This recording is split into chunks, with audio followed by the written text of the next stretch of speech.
안녕하세요. 준범쌤입니다. 고등학교를 컴퓨터 정보 처리 쪽으로 들어갔다가 그 안에서 교과가 되게 여러 가지로 나뉘어 있는데 그래픽 쪽이 재밌어 보여서 대학도 컴퓨터 그래픽 쪽으로 들어갔어요. 그래픽 쪽으로 갔던 건 어머니가 그림을 그리시는 걸 취미처럼 하셨는데 대회 같은 곳에서 수상하실 정도로 감각이 있으셔서 그런 걸 보면서 영향을 받았던 것 같아요.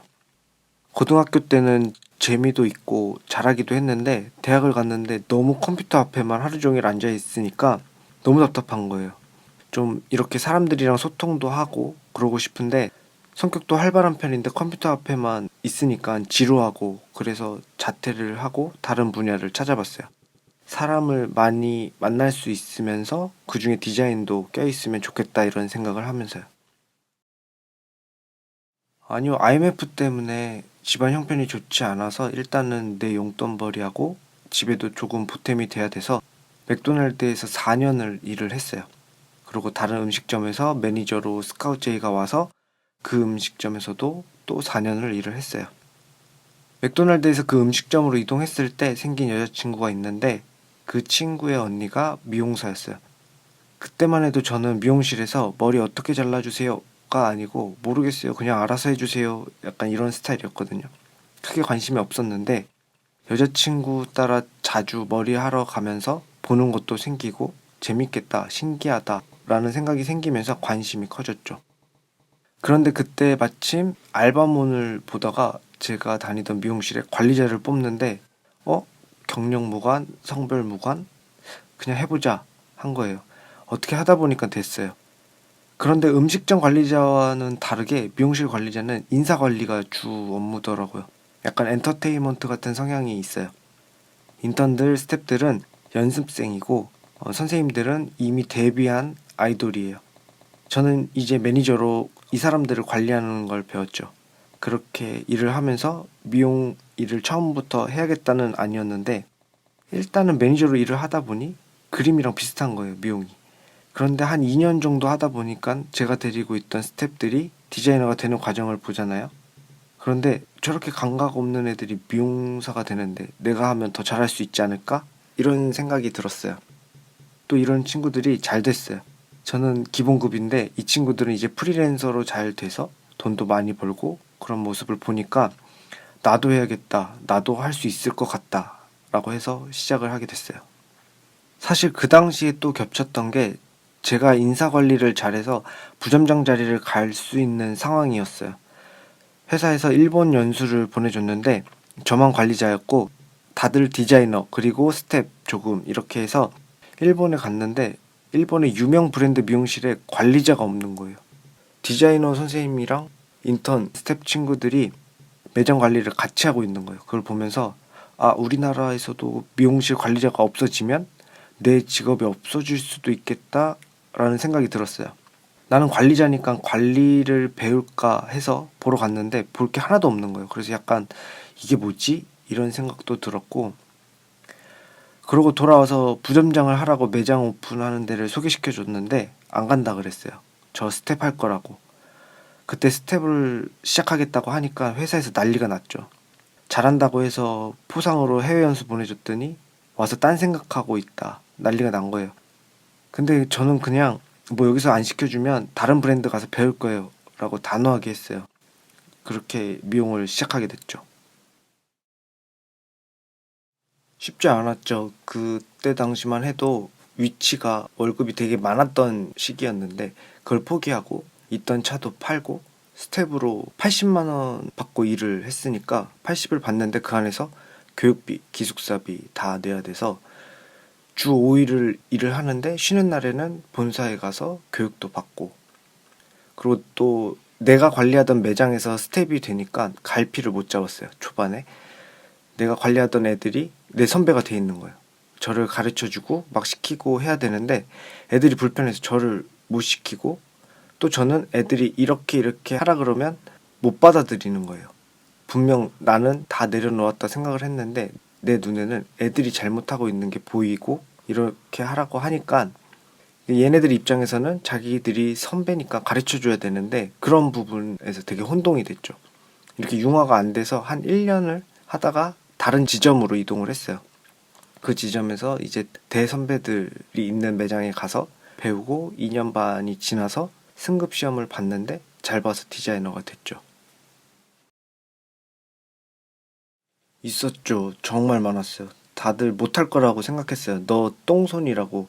다들 너는 디자이너 못 된다에 대해 전 재산을 걸게. 이런 이야기를 할 정도로 다들 그렇게 얘기했고, 너무 늦게 시작해서 그런 것도 있는 것 같아요. 솔직히 머리로는 그래픽 디자인 하는 것도 있으니까 그런 형태나 이런 거는 상상으로는 만들어지는데 손이 안 따라주는 거예요.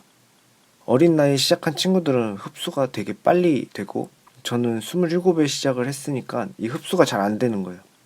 근데 일단은 했어요. 이렇게 마지막 도전이다 생각을 하고, 그래도 좋은 회사에서 좋은 교육을 받았고 나름 잘 배워서 3년 배울 거를 2년 반 만에 디자이너가 됐죠. 약간 쾌감이 있어요. 머리가 덥수룩해가지고 지저분해서 오셨는데 사람 만들어서 내보낼 때 뭔가 오늘 하나 했다.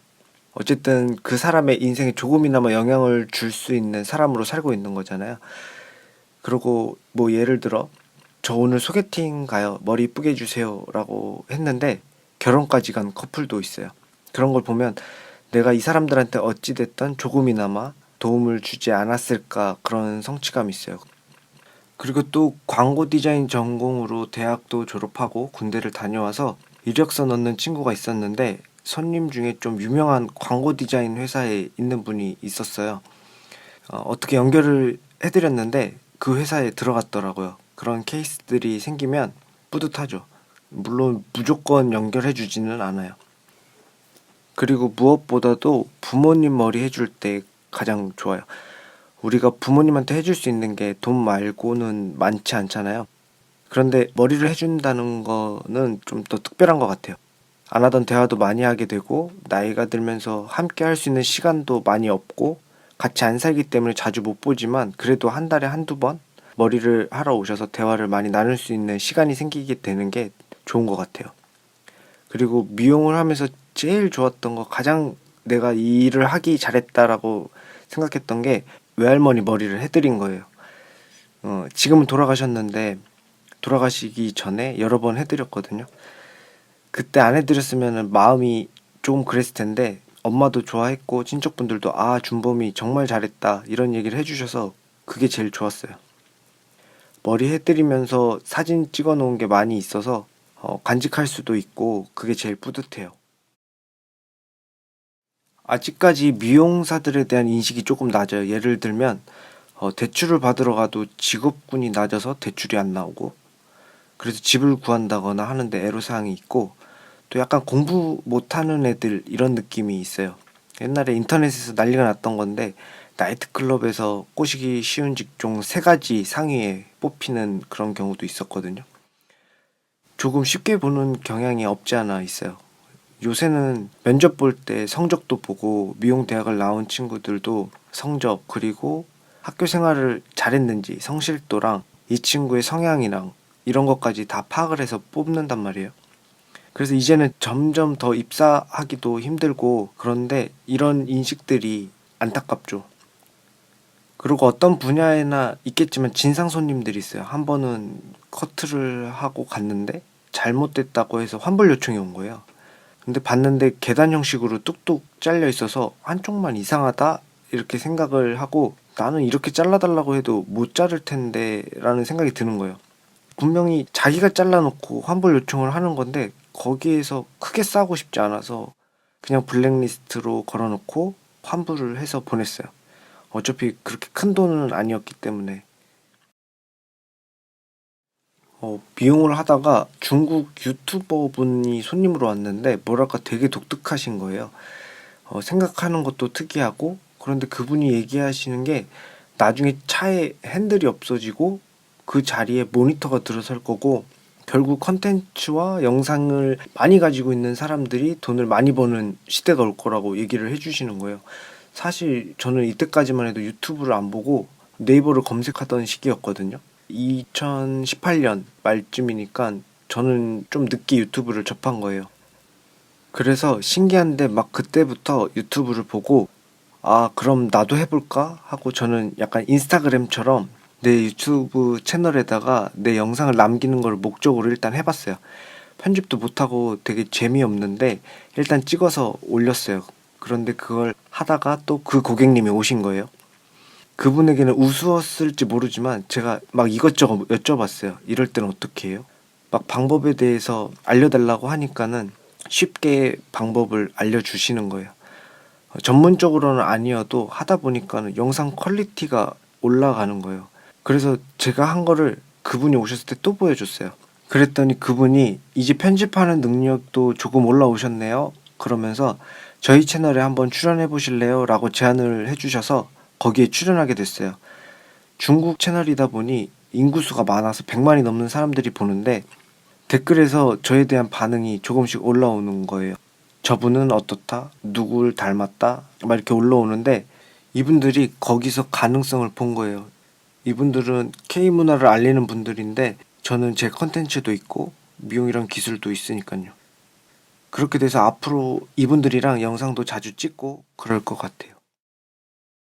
앞으로 계획이 있다고 하면 지금 유튜브도 병행하고 있는데 거기서 나중에 고정적인 수입이 생긴다고 하면 가위만 들고 세계 일주를 해보고 싶어요. 이건 제 버킷리스트이기도 한데 배낭여행인데 어디에서는 머리를 잘라주면서 숙박을 해결하고 어디에서는 밥 한 끼를 얻어먹고 약간 이런 식으로 여행을 해보고 싶어요. 그렇게 여행을 하는 모습을 영상으로 담아서 유튜브 컨텐츠로도 만들고요. 그런데 또 너무 여행만 하는 건 아니고 다른 세계적인 미용실을 돌아다니면서 또 다른 걸 배워보고 싶어요. 제가 한국의 기술을 알려주기도 하고 배우기도 하면서 교류하는 느낌으로. 그래서 요즘에는 자기 개발을 좀 더 하고 싶어요. 너무 미용실에만 있으면 거울만 보고 일하기 때문에 시야가 좁아지게 되거든요. 그래서 자기 개발을 하면서 좀 더 시야를 넓히면 나중에 유튜버가 되든 어떤 거를 하든 도움이 되지 않을까 싶어요. 미용을 하는 모든 분들이 인정받고 좋은 인식으로 가득해지는 그날까지 모두 화이팅 하시고 응원하겠습니다. 감사합니다.